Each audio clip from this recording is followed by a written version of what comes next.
जय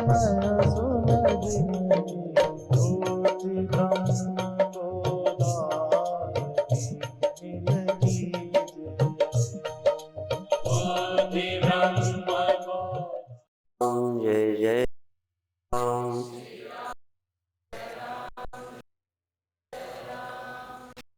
आनंद भगवान की, सनातन धर्म की।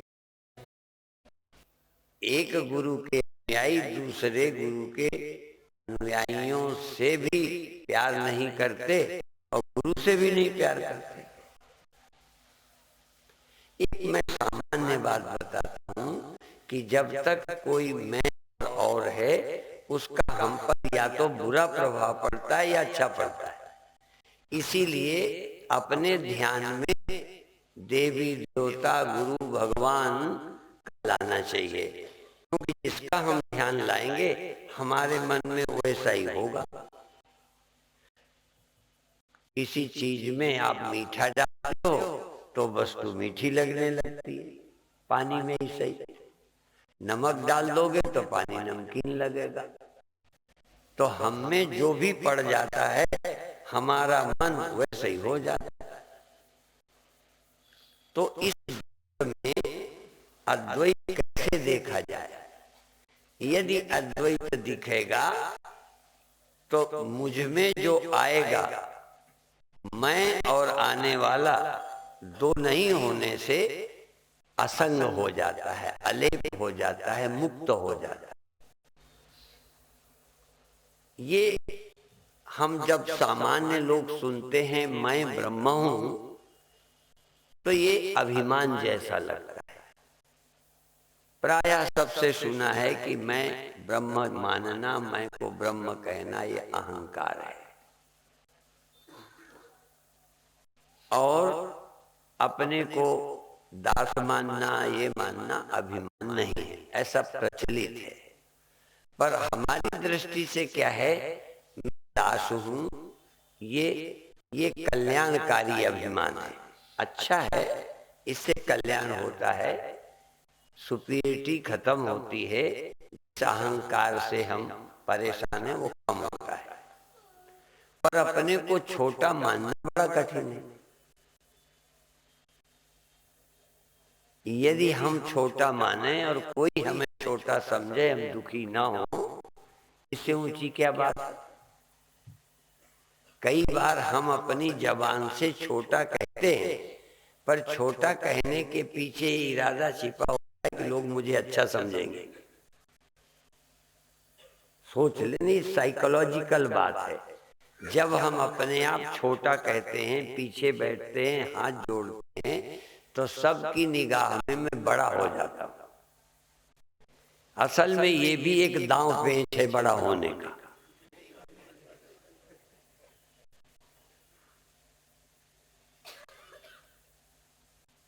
किसी को श्रेष्ठ बनना हो, कहलाना हो लोगों की निगाह में, तो छोटे बनो। तो एक तो है मान पाने के लिए, अर्थात चाहते हम वही हैं। एक बड़ा दिखा के अपने को बड़ा कहलाना चाहता है, एक छोटा दिखा के बड़ा कहलाना चाहता है। तो ये बड़े होने की अंदर से भूख है, जब वो समझ जाता है छोटा होने में सुख है। छोटा लोग, देखो, छोटा होने का सुख जब समझ लोगे तो बड़ा होने की भूख ही खत्म। और बड़े होने की जब भूख नहीं रहेगी तो दुखी कहाँ रहोगे? दुखी तो हम इसीलिए हैं कि बड़ा होना चाहते हैं, हो नहीं पा रहे। तो जो मैं ब्रह्म हूं, ये लोग सोचते हैं कि अभिमान है। अभिमान बिना दूसरे के नहीं होता। अभिमान में दूसरा चाहिए।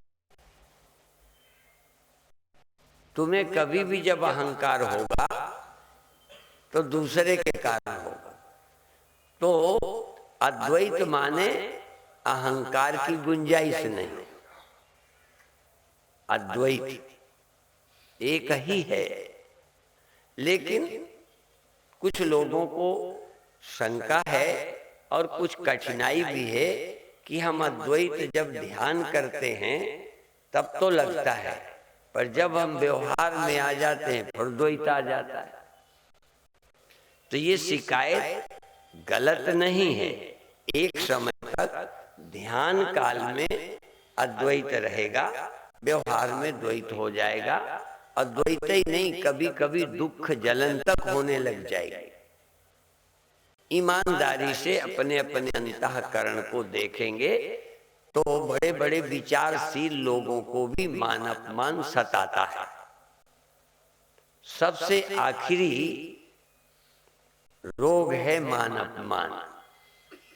सुबह भी हमने कहा था, कंचन तजना सहज है, सहज तिया का ने, मान बड़ाई ईर्षा दुर्लभ तजनाई। किसी ने आज हमको ईर्षा के विषय में पूछा भी था व्यक्तिगत, तो ईर्षा कब होती है? हम मान चाहते हैं, बड़े होना चाहते हैं, हमसे बड़ा कोई और है, ईर्षा होती। ईर्षा का रोग सबसे ज्यादा है। और ये मान बड़ाई और ईर्षा एक ही है। वो मान बड़ाई का ही एक हिस्सा है ईर्षा।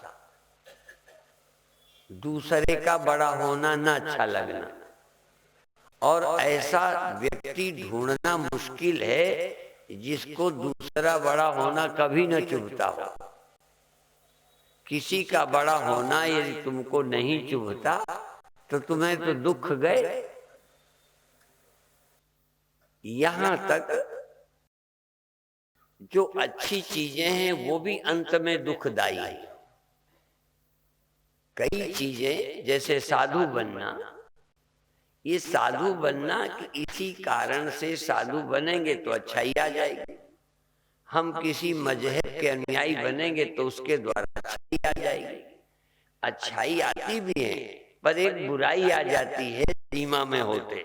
यदि हम हिंदू हैं तो सिख से परेशान होने लगते हैं, सिख हैं तो हिंदू से परेशान होने लगते हैं। यदि हम उनके चेले हैं तो उस गुरु से परेशान। ये असल में सीमा जो है वो हमें गंदा कर देती है। इसीलिए असीम गंदा नहीं हो सकता, सीमित तालाब हो। इसीलिए बहता पानी निर्मला, रुका तो गंदा होए। जब हम किसी सीमा में होते हैं तो राग द्वेष होता है। यदि मैं हूं और मेरा, मैं उसका उत्तर दूंगा, क्योंकि मेरा विषय थोड़ा विस्तार में जा रहा है, इसलिए मैंने कह दिया धैर्य रखना, मैं आपके उत्तर में आऊंगा। अभी क्या है, मैं हूं और मेरा है। गीता कहती अनिकेता स्थिरमति, अनिकेत जिसका अपनी कोई जगह ना हो। मैं देह ना हो, मेरा घर ना हो, मैं ना हूं, मेरा परिवार ना हो, मैं ना हूं, मेरा कुछ ना हो। मैं नहीं, मेरा नहीं। कुछ आहो न तेरा, क्या आहो न मेरा, वो वाणी में है, कुछ मेरा नहीं है। क्योंकि मुझे पंजाबी नहीं आती, आप समझ लेना। ये मैं और मेरा, तो आपको जलाता कौन है? जो मेरा नहीं है। तो जब तक मैं और मेरा रहेगा ये बाड़ा, और तू और तेरा रहेगा तो लड़ाई रहेगी। अब इसमें थोड़ा सा ध्यान देना, व्यवहारिक बात जरा सोचना पड़ेगा कि गुरुओं को भी लड़ना पड़ता।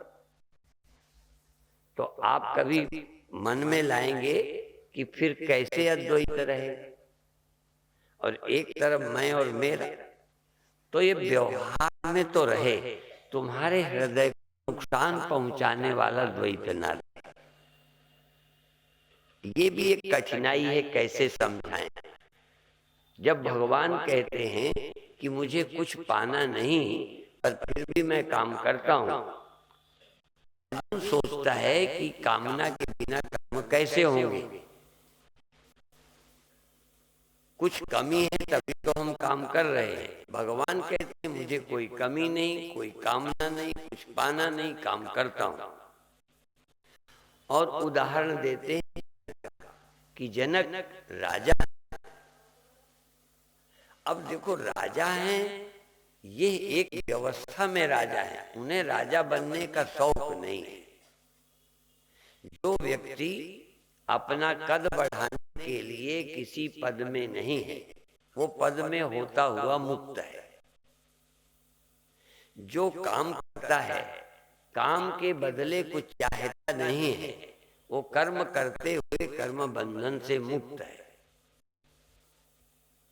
तो ये बात इसलिए बीच में कह दी कि गुरु महाराज को युद्ध करना पड़ा, वो मजबूरी है, उनकी कोई अपनी इच्छा नहीं है, कोई उनकी कामना नहीं है। अकाल पुरुष कुछ कराना चाहते हैं, वो उनके हुक्म से, मुख्य उनका सिद्धांत है कि हम उस एक के हुक्म से आए हैं, उस एक के हुक्म से हम कर रहे हैं, हमारी कोई इच्छा नहीं है, हम निजी स्वार्थ के लिए नहीं।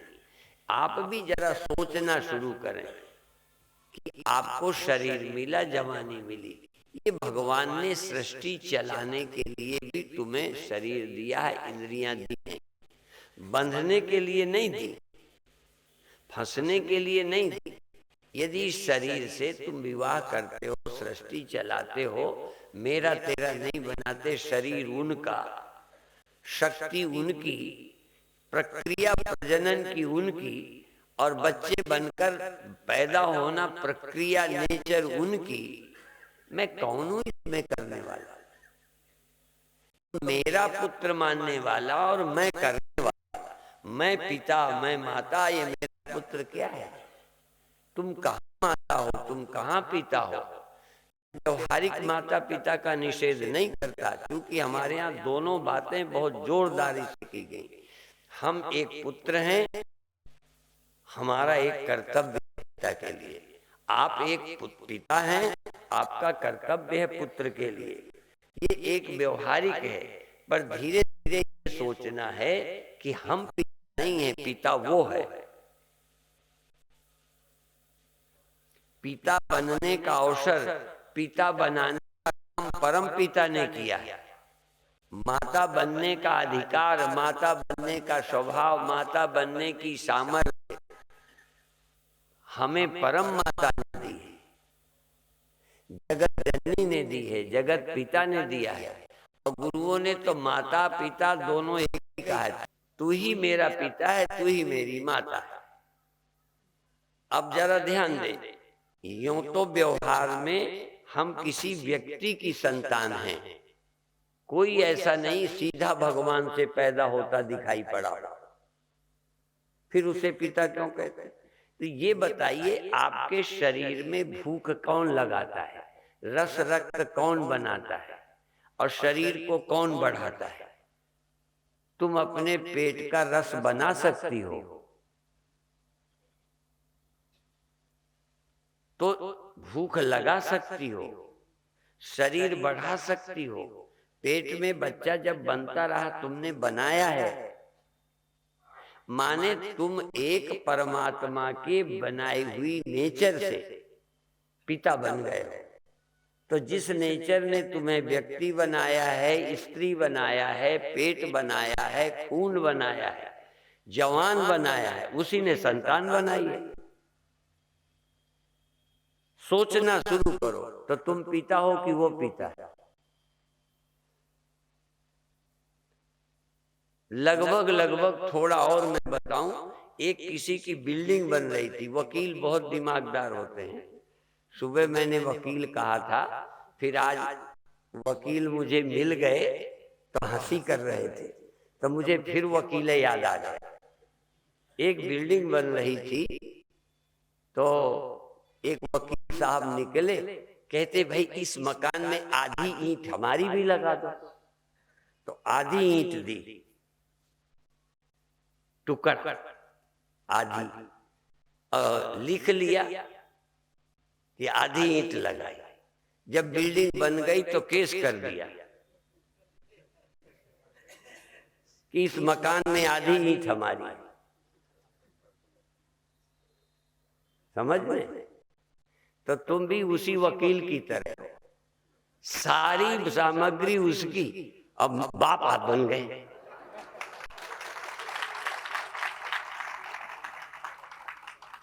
खून उसने बनाया,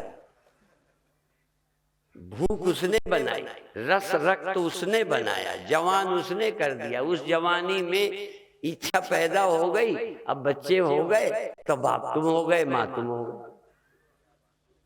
तो जगत पिता वो है या तुम हो? सारे जगत भर का, एक का नहीं, क्योंकि सबको उसने बनाया है, सबको बनाने के लायक बनाया है। असल में जिसने तुम्हें इस योग्य बनाया वही सृष्टि का रचयिता ही सबका जन्मदाता है। सोचना शुरू करो। तो अब हुक्मे अंदर सब है, बाहर हुक्म न कोई। देखो, गुरु गोविंद सिंह जी महाराज उनके हुक्म से नहीं आए, आप अपने मन से आ गए। ये ठीक है कि हुक्म जैसे सब उसकी ही द्वारा पैदा हुए हैं सब, लेकिन ये मानता कोई कोई, कोई कहता है मेरा है, कोई मेरा। ऐसे ही उनके हुक्म से सब हुए हैं, केवल गुरु गोविंद सिंह जी नहीं हुए, उनके हुक्म से कीड़े मकोड़े भी हुए हैं। लेकिन कोई कीड़ा मकोड़ा या कोई आदमी मानता नहीं कि हम उनके हुक्म से आए। आप मानते हो? और उनके हुक्म से आए हैं, उनके हुक्म से रह रहे हैं, उनके हुक्म से वापस जाएंगे। आप तो अपनी मर्जी से जाओगे, झूठ नहीं बोलना। तो फिर जब तुम्हारी मर्जी है ही कुछ नहीं, उसी की मर्जी से है, तो वो करता है कि तुम, वो मालिक है कि तुम, तो तुम उसके हुक्म में नहीं हो तो और क्या हो? पर इस बात को कोई मानता है? कोई ही ऐसा संत है जो ये समझता है कि सब उसके हुक्म से हो रहा है, हम स्वयं उसके हुक्म में हैं, हम स्वयं उसके हुक्म में हैं। उसने हमें यहाँ लगा रखा है, ऐसी बुद्धि दे दी, ऐसी परिस्थिति दे दी, बाबा बना दिया।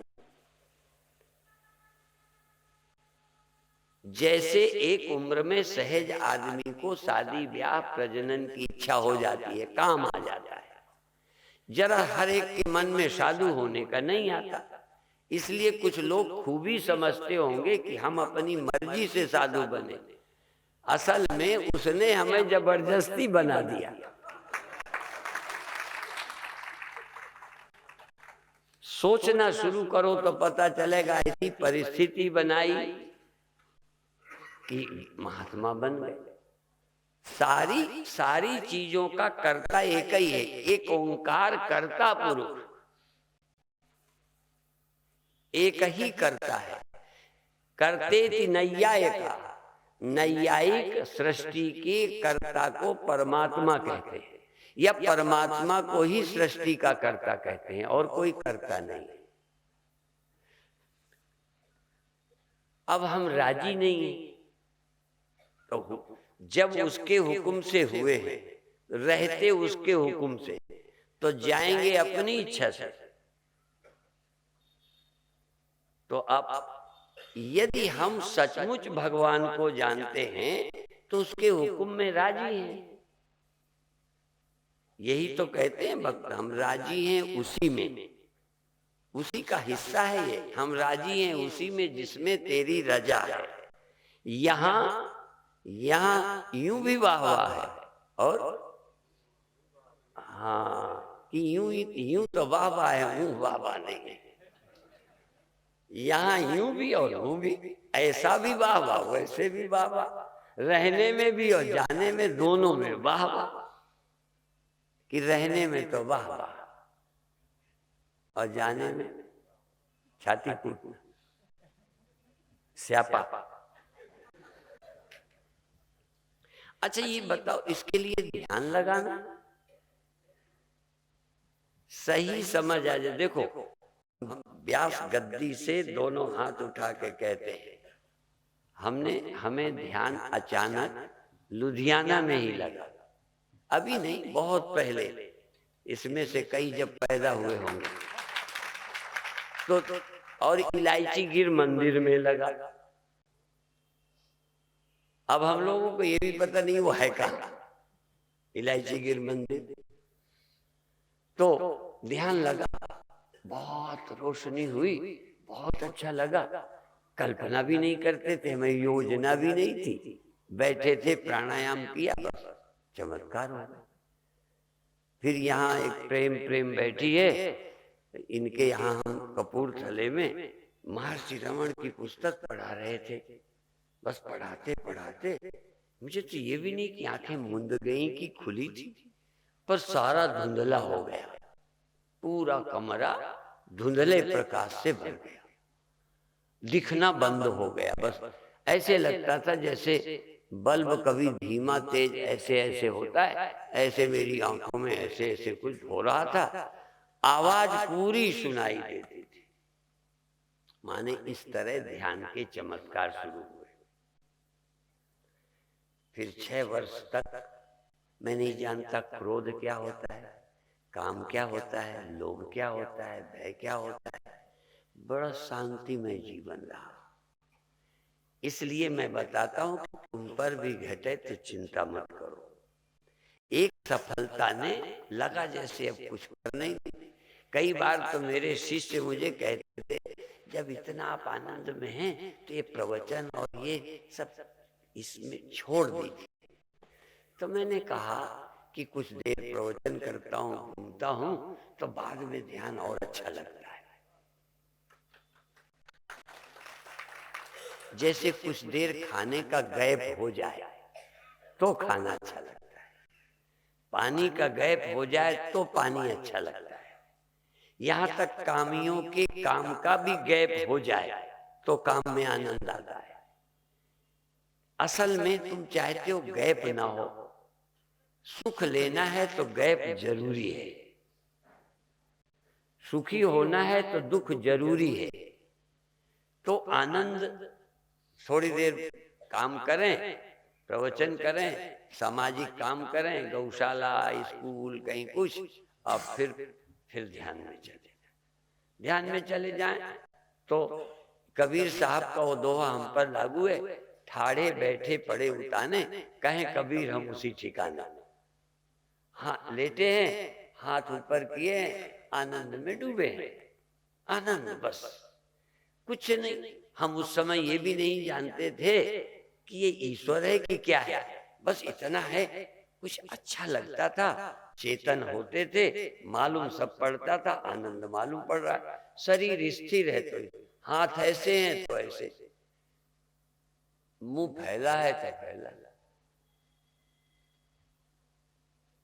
शरीर जैसे प्रतिमा है, जहां ठहर गया ठहर गया। स्वामी राम का उस समय लेक्चर पढ़ा कि स्वामी राम एक बार एक दीवार से टिक गए ऐसे, और सारी रात टिके रहे। क्या ख्याल आया कि जैसे लकड़ी टिकी है, ये भी तो एक लकड़ी है टिकी, उस लकड़ी के भीतर चेतन नहीं मालूम पड़ता, इस लकड़ी के भीतर चेतन है। उस लकड़ी को बाहर से देखते हैं टिकी हुई, इस लकड़ी को भीतर से देखते हैं टिकी हुई। सारी रात वो टिके रहे। सुनते हैं भगवान बुद्ध जिस करवट लेटते थे, सुबह उसी करवट उठते थे, बीच में करवट ही नहीं लेते। इतना अंदर शांति, इतनी क्या कहें।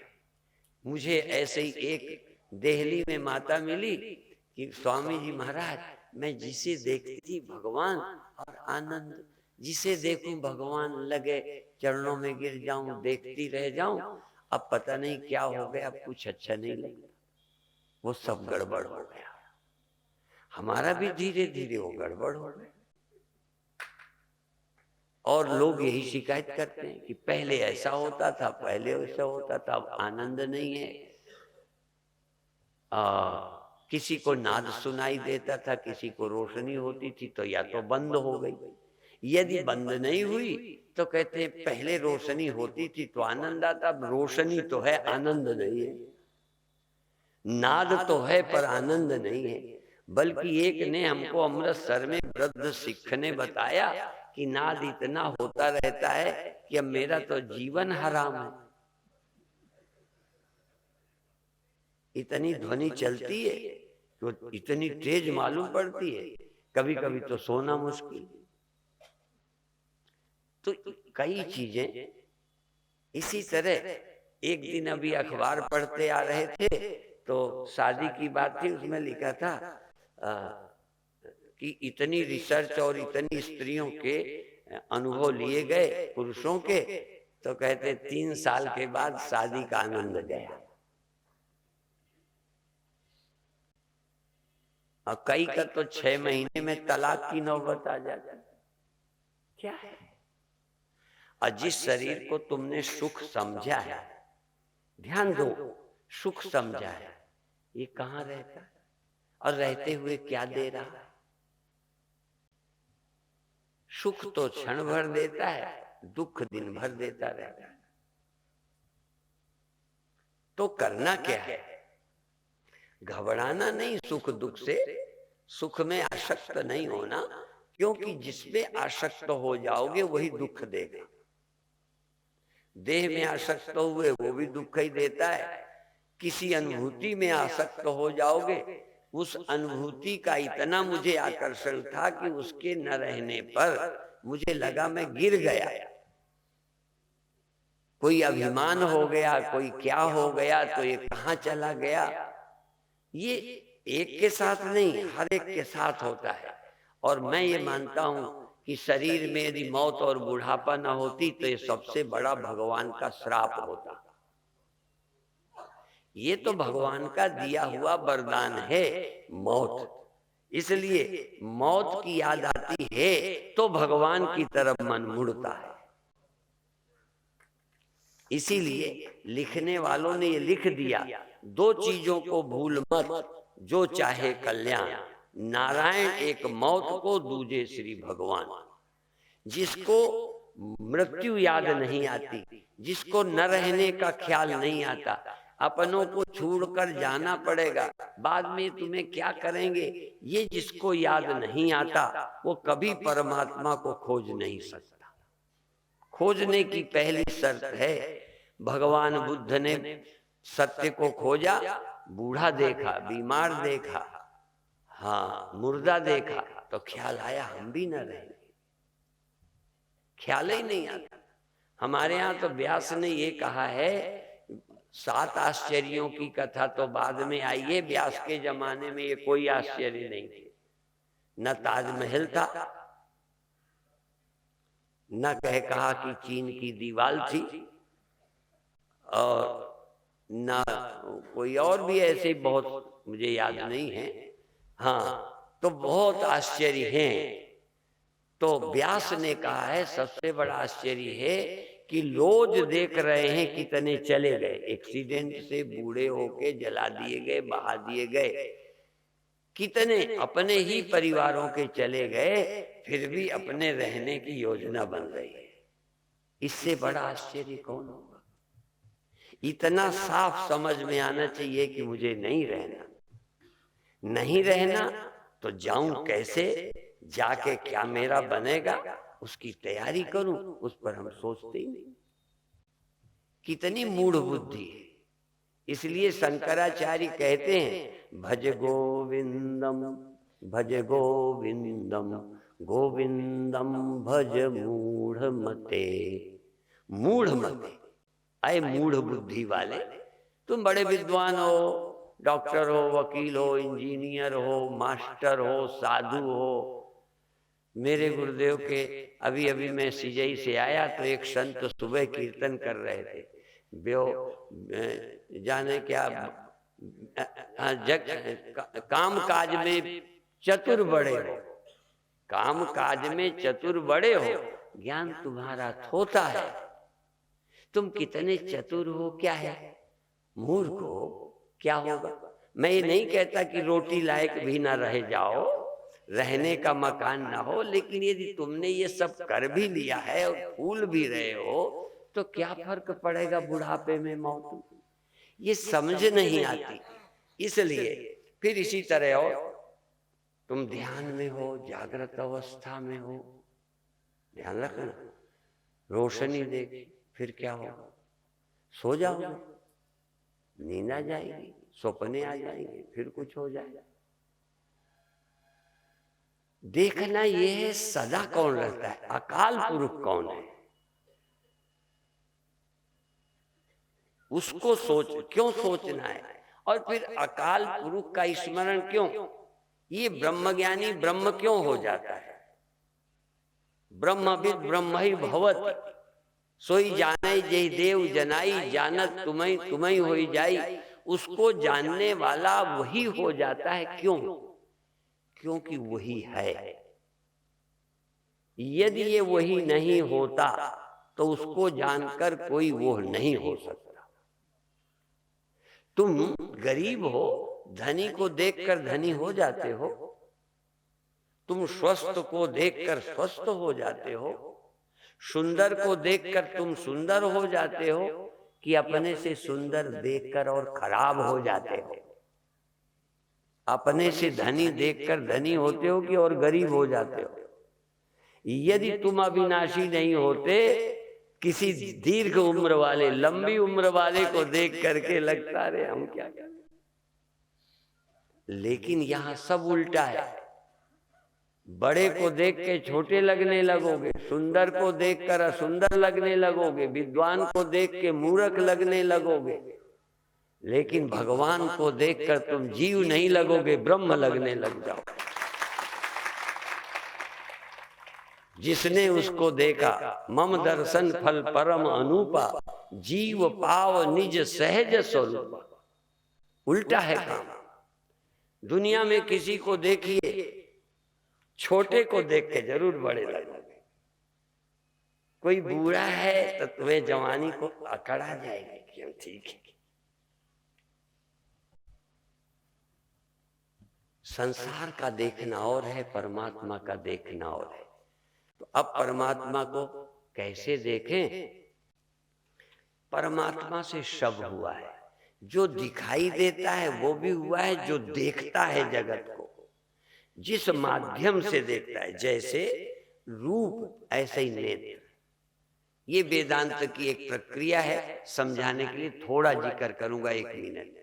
रूप भी अग्नि का है, नेत्र भी अग्नि का बना है, इसलिए नेत्र से रूप दिखता है। ध्यान रखो, रूप नेत्र दोनों अग्नि तत्व से बने हैं। इसी तरह वेदांत प्रक्रिया में है कि कौन चीज किससे बनी है। पैर किससे बने हैं, चलते हैं, वो एक दूसरे से संबंध है। इसी तरह से ये दृश्य से बना है, दृष्टा उससे ही उत्पन्न हुआ है। ये जैसे आकाश से शब्द बना है और आकाश की श्रोत्रेंद्रिय, इसलिए आकाश तत्व से बना कान आकाश तत्व के बने शब्द को सुनता है। ये एक वैज्ञानिक तथ्य है। इसी तरह से ये जो जगत देखता है, ये दृष्टा माया से बना है। ध्यान रखना, दृष्टा जो है ये माया से उपजा, दृष्टा ही माया के जगत को देखता है। दोनों माया से उपजे हैं, दृष्टा भी दृश्य भी। माया मात्रमिदं द्वैतम अद्वैतम परमार्थता। द्वैत माने जो घर में प्रचलित है ये वाला द्वैत नहीं, ये पक्षपात वाला द्वैत नहीं। पक्षपात को भी लोग द्वैत बोलते हैं, लेकिन यहाँ द्वैत का अर्थ है दृष्टा और दृश्य। तो दृष्टा भी माया ने पैदा किया है, दृश्य भी एक साथ पैदा होते हैं। जैसे स्वप्न का तुम्हारा देह और स्वप्न के और लोग कितने मिनट आगे पीछे, स्वप्न की जमीन और स्वप्न का तुम्हारा देह, स्वप्न की सड़क और स्वप्न में चलने वाले तुम, स्वप्न में तुम और स्वप्न का कुत्ता। आने में देर लगी कब मिला, मिला कब, लेकिन दोनों एक साथ झूठे पैदा होते। स्वप्न का तुम्हारा देह और स्वप्न का कुत्ता, दोनों स्वप्नवत है। इसी तरह से जैसे स्वप्न का दृष्टा और स्वप्न दोनों ही पैदा होते हैं, ऐसे ही जागृत अवस्था का दृष्टा और जागृत का जगत दोनों माया से पैदा होते हैं। और फिर मैं बताऊं, यदि ये सच होता तो दृष्टा बना ही रहता। दृष्टा यदि ये चेतन है, पहले सुन लो, ये दृष्टा को समझना है। यदि दृष्टा सत्य होता तो दृष्टा बना ही रहता। जगत दिखता या न दिखता, हम देखते ही रहते। जैसे मान लो तुम्हारे आंख है, अभी इधर देखना, ओ ये ठीक है, ये मेरे हाथ में माला या फूल है, ठीक है, बोलो, अब नहीं है, अब क्या है, हाथ, अब हाथ भी नहीं, तो अब आंख भी नहीं, ठीक है। यदि आंख आपकी है तो माला की मोहताज नहीं है, तब भी है, हाथ है तब भी है, हाथ नहीं है तब भी है। यदि आप दृष्टा हैं तो जगत रहे ना रहे तुम देखते रहो, लेकिन यहां जगत छोड़ो, तुम ही खो जाते हो। जागृत में तुम मौजूद होकर जगत देख रहे हो, तुम जागृत में इसी तरह मौजूद रहो। देह बचपन से जवान हो जाए कोई बात नहीं, बचपन से जवान हो ही गया तो लगातार बचपन से शरीर जवान हुआ, जवान से बूढ़ा होगा, तुम लगातार जागते ही रहे हो कि बीच बीच सो जाते रहे? समझ में आ गई बात? इसका मतलब जागृतावस्था ये माया का परिणाम है, चेतन का परिणाम नहीं है। इसलिए हम इस दृष्टा को, जिसको द्वैत दिखता है, अद्वैत चिंतन की बात है ना। अद्वैत क्या है? अद्वैत माने वह चेतन जो दृष्टा बनता है माया से। यदि माया न हो, अंतःकरण न हो, तो चेतन दृष्टा नहीं बनता, और दृष्टा नहीं बनता तो दृश्य नहीं बनता। तो जब दृष्टा दृश्य नहीं बनता तब चेतन सिर्फ चेतन होता है। प्रातः ध्यान में भी ये बात कही थी, इसको क्लियर करने के लिए कि जब आप ध्यान करो तो एक में तो तुम दृष्टा बनो, दोनों ध्यान बताए हैं। दृष्टा बनो, देखते रहो देह को, देखते रहो रूप को, सुनते रहो आवाज को, जानते रहो श्वास को। पर अभी अभी एक गुरुमुख मिले थे कि अब जब हम ध्यान में बैठते हैं तो नींद आ जाती है। बात जरा समझे, तो ध्यान में जब बैठते हैं तो नींद आ जाती है, फिर देखना भूल जाते, जाप छूट जाती, क्रिया छूट जाती है। श्वास लेते हैं, धीरे धीरे नींद आ गई, जाप करते हैं, नींद आ गई। तो जाप कब तक? जब तक मैं जागा हूं। श्वास का पता कब तक? जब तक मैं जागा हूं। बाहर की आवाज स्मृति कब तक? जब मैं जागा हूं, सो गया। इसका मतलब जो जगत को जानता है वो जगता है और सो जाता है। जगत का जानने वाला पैदा होता है, लेकिन जगत का जानने वाला जिसकी सत्ता से पैदा होता है वो चेतन पैदा नहीं होता। और उसका कोई, वो जब पैदा नहीं होता तो उसके लिए जगत नाम की कोई वस्तु नहीं है। और जगत नाम की वस्तु तभी है जब हम दृष्टा हैं। और दृष्टा सब बन जाते, जैसे शरीर बन गया है, इंद्रियां बन गई हैं, ऐसे ही हर व्यक्ति जगता है। हम भी जगते हैं, तुम भी।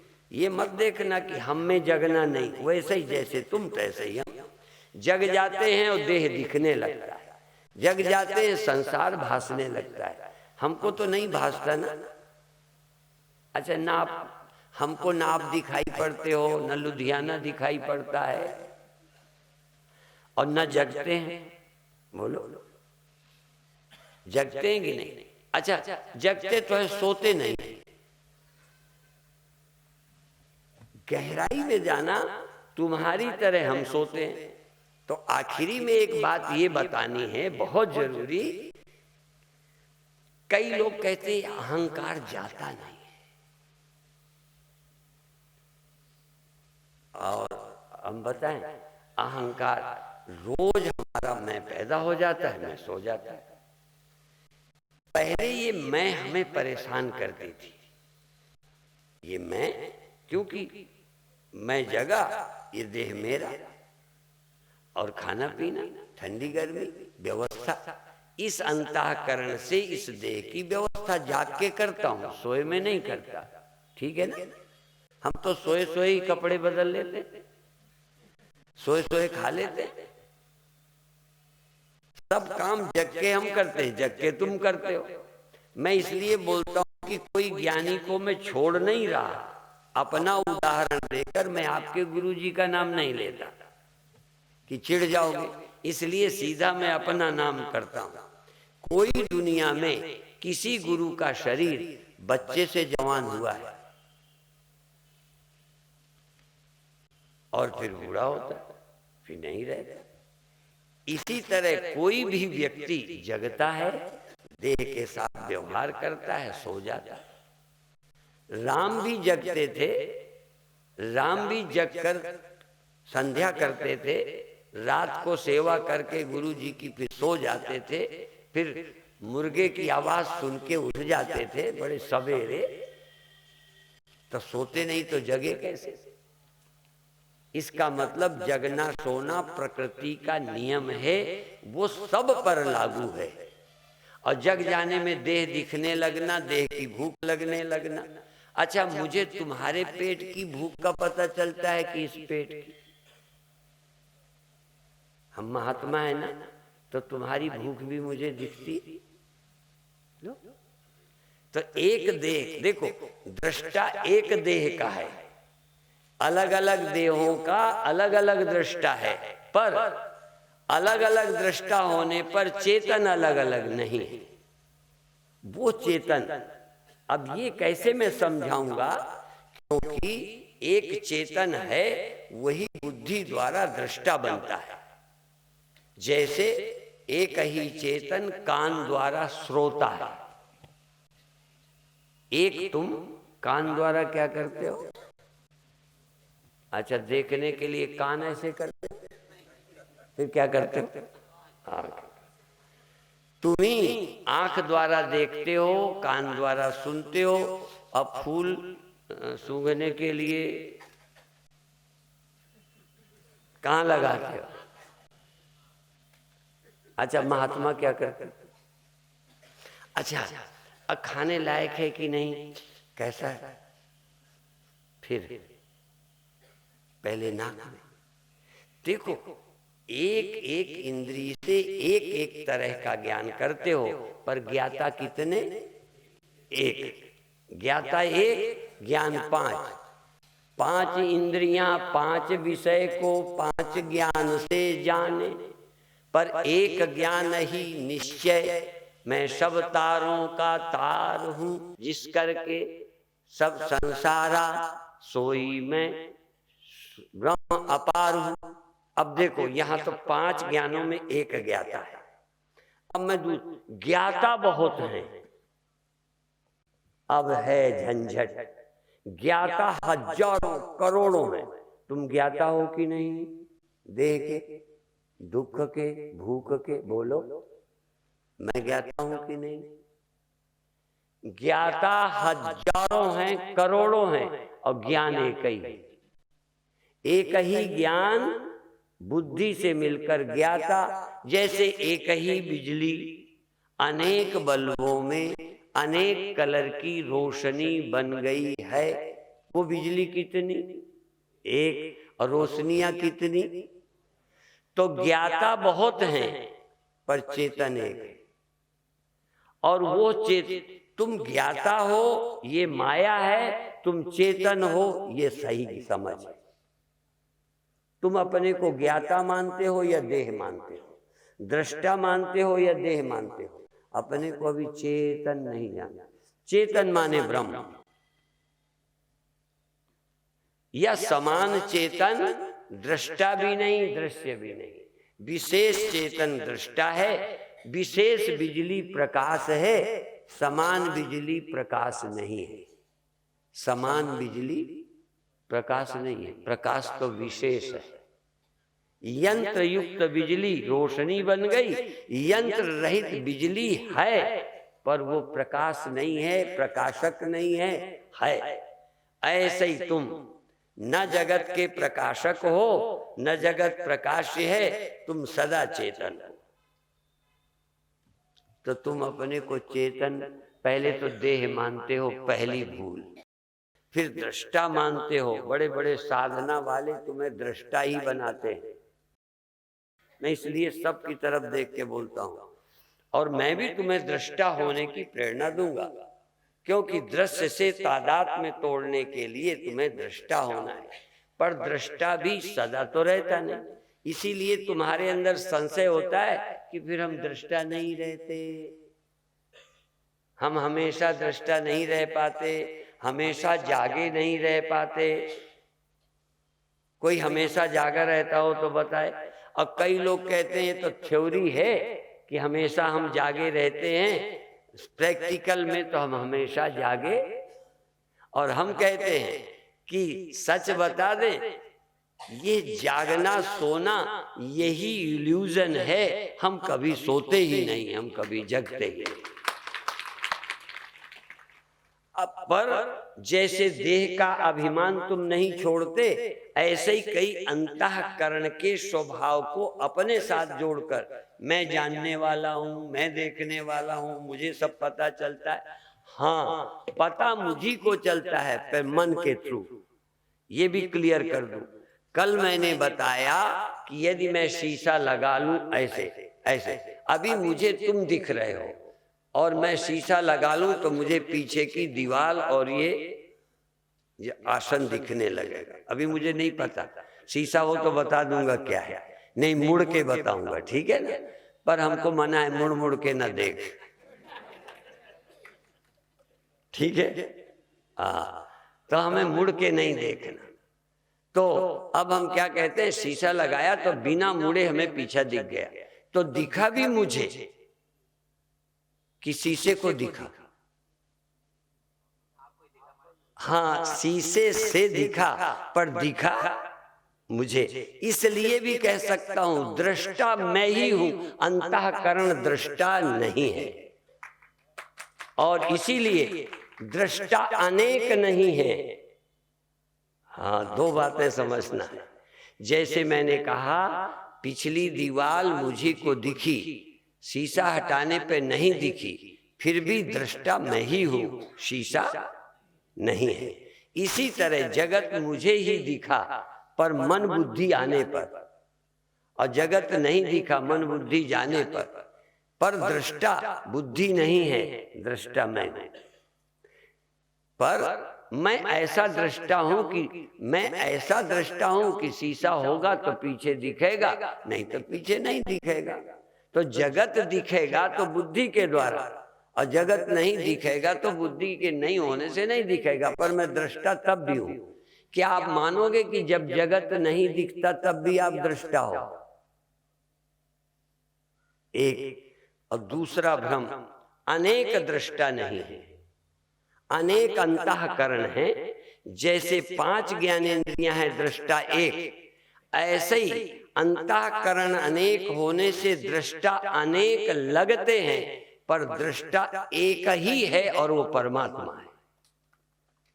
और जो दृष्टा है, चूंकि एक ही दृष्टा है, चाहे उसे मैं कहूं मैं सर्व का दृष्टा हूं, चाहे तुम कहो मैं सर्व का दृष्टा हूं, सर्व का दृष्टा एक ही है। इसलिए शिव पुराण में शिव सर्व के दृष्टा है, रामायण में राम सब के दृष्टा है, और भागवत में कृष्ण सर्व के अधिष्ठान दृष्टा है, और वेदांत में ब्रह्म सब का दृष्टा है। और अंत में समझने के बाद जो जान जाए वही सर्व का दृष्टा है। तो तुम देखो मैं कैसे, मैं देह का दृष्टा हूं, मैं श्वास का दृष्टा हूं, नहीं, मैं सर्व का दृष्टा हूं, सब अंतःकरणों का आश्रय हूं। मैं एक जगह नहीं रहता, एक जगह से। अब रोशनी और बिजली का बड़ा घनिष्ठ संबंध है। बिजली ने रोशनी के द्वारा इस कमरे को देखा, अब इसको प्रश्न है उस कमरे को मैं नहीं देखती। ये इस कमरे में रोशनी, इस कमरे का ज्ञान बिजली को इस रोशनी के द्वारा है, इस बल्ब रोशनी से। उस कमरे का ज्ञान उस बल्ब रोशनी से है। तो बिजली कितनी है? वेदांत का मतलब ये है, अद्वैत का मतलब ये है कि अनेक शरीर हैं, अनेक इंद्रियां हैं, अलग अलग सब शरीरों में एक एक मन बुद्धि चित्त अहंकार है, उनमें चैतन्य चमकता है, एक एक देह के दृष्टा है। पर भगवान कृष्ण गीता में कहते हैं क्षेत्रज्ञम चापि माम विद्धि, क्षेत्रज्ञ एक एक शरीर का ज्ञाता, एक एक शरीर के अलग अलग ज्ञाता। पर भगवान कहते क्षेत्रज्ञम चापि माम विद्धि सर्व क्षेत्रेषु भारत, सब शरीरों में जो ज्ञान है, प्रकाश है, वो मेरा ही है। क्योंकि मैं अंतःकरणों में, अंतःकरण के बिना सर्वत्र हूं, पर मैं वहां। इसी तरह इन दो राडों के बीच में थोड़ा समझाना है, ज्यादा तो क्या, इस दोनों राडों के बीच में और इस पंखे में, और पंखे राड के बीच में भी कहीं तार है, वो बिजली गई है पर वो मालूम नहीं पड़ती। तो दो के बीच में है कि नहीं? तो दो अंतःकरणों के, दो शरीरों के बीच में जो है, इसलिए निरंकारी यूं हाथ करते हैं कि दो के बीच में। तो दो के बीच में फिर इसके बाहर समझाने का ढंग है। हाँ, पर हमारी खोपड़ी थोड़ी खराब है, हम सबकी थोड़ी, जैसे वो न्यू पिंच करते हैं ना, हाँ, तो हमारे को न्यू पिंच करने की आदत है। हाँ, तो देखो, तुम यहां हो तो तुम रोशनी हो, और तुमसे ये रोशनी हो रही है तो तुम बिजली हो। यदि तुम इसको मैं कहते हो, मैं देह को जानते हो तुम, लेकिन जानना मेरे में सदा नहीं है, वो अंतःकरण। जैसे सुनना मेरे में सदा नहीं है, कभी बुढ़ापे में कम हो जाएगा, देखना मेरा ये सदा नहीं है।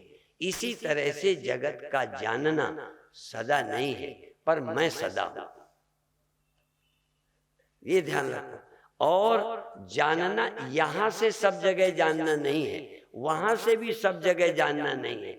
एक है जो वही सब जगह होकर, मेरे गुरुदेव कहते थे, जिसमें ये सब है, जिस करके ये सब है, जो सब में होकर या सब में रहकर सबको जानता है।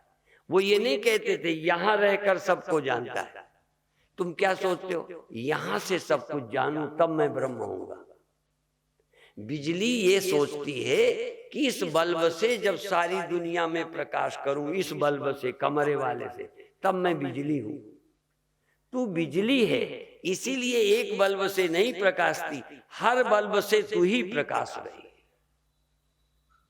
तुम क्या सोचते हो, इस मन द्वारा मैं सब कुछ जान जाऊं तो सर्वज्ञ हो जाऊं?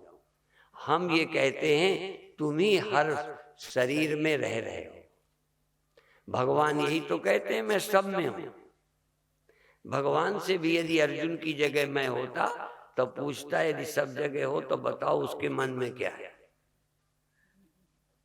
तुम यही तो पूछते हो हमसे पूछ लेते हो।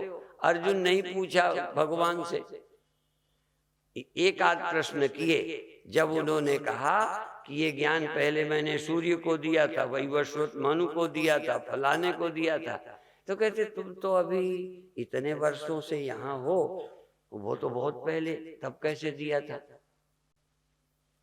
तो वो अपने को व्यक्ति मान के नहीं बता रहे, वो मान के बता रहे। तो अद्वैत का अर्थ क्या हुआ कि व्यवहार में मैं अलग जगूंगा, तुम अलग जगोगे। अच्छा, मैं जगूंगा तब सारे लोग जग जाते हो ना? अच्छा, मैं सोता हूं तभी सारे सो जाते हो। हम सोएंगे अलग, जगेंगे अलग, करेंगे अलग, पर तब भी हम सब में एक हैं। तुम सोचते हो ये द्वैत मिट जाएगा तब अद्वैत होगा।